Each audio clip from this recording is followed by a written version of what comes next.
the only public schools in the South District. Steeped in history, the site was originally a military barracks dating back to the 1700s. Refurbished in the early 90s to house St Joseph's lower and upper primary schools. Nowadays, it's home to around 650 children. And it's soon to be the site of another big refurb. The challenge was there's no space in the South District for a new school to move elsewhere.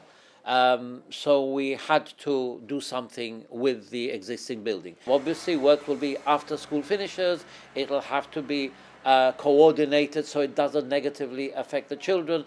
But I'd like to think 18 months, St. Joseph Schools will have an absolutely wonderful facility for both the lower and the upper schools. The Department of Education and the teachers have been planning for the renovation since early last year. And while the classrooms remain the same, there have been big changes. We no longer have access to our playground and certain rooms within the annex, our lunch hall, our gym. So we've reached out to different members of the community. We've been overwhelmed by the positive reception and response.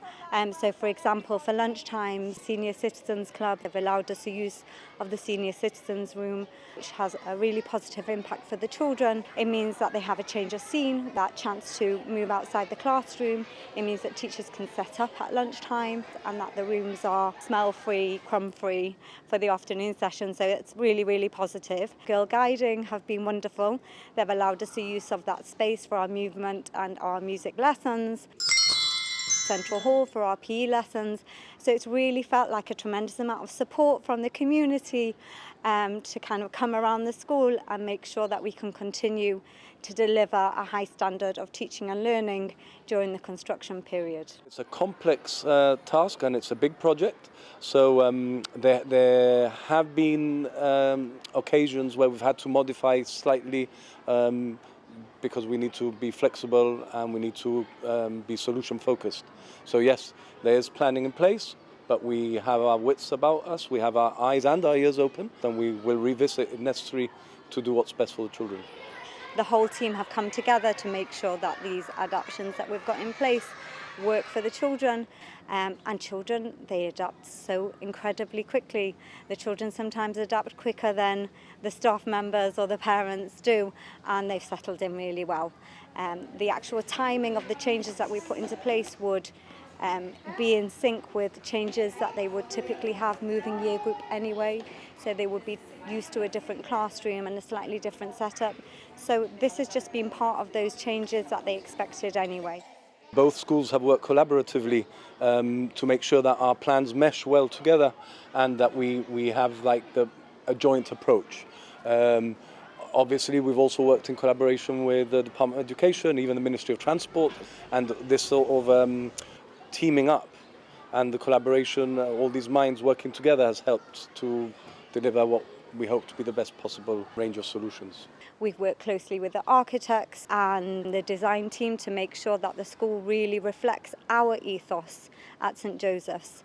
So to give you an example, the LSF had originally been designed as a separate hub, and we were able to change the plans so that actually the LSF classrooms are alongside their mainstream classrooms, that they have interlinking doors. So that would allow more free flow, more opportunities for inclusion.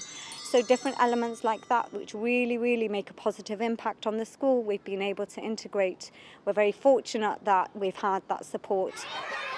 The heritage building will not be touched in the sense that the insides will be renovated, the classrooms will be renovated, classrooms, toilets and so on, but the actual fabric of the building will be left. It is a scheduled building. It went through all the planning stages without any concerns because there have been discussions with the Heritage Trust and so on, and a number of other things have happened.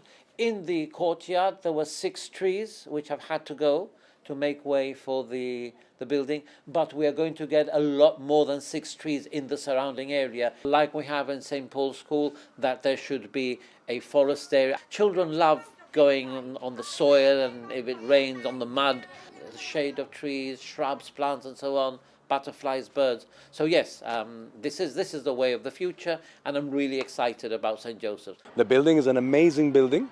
I mean, I love it, but it does need renovating, and we are very, very confident that when the project is completed, it will be like revitalized and in a great position to continue delivering high quality education for the next 30 years.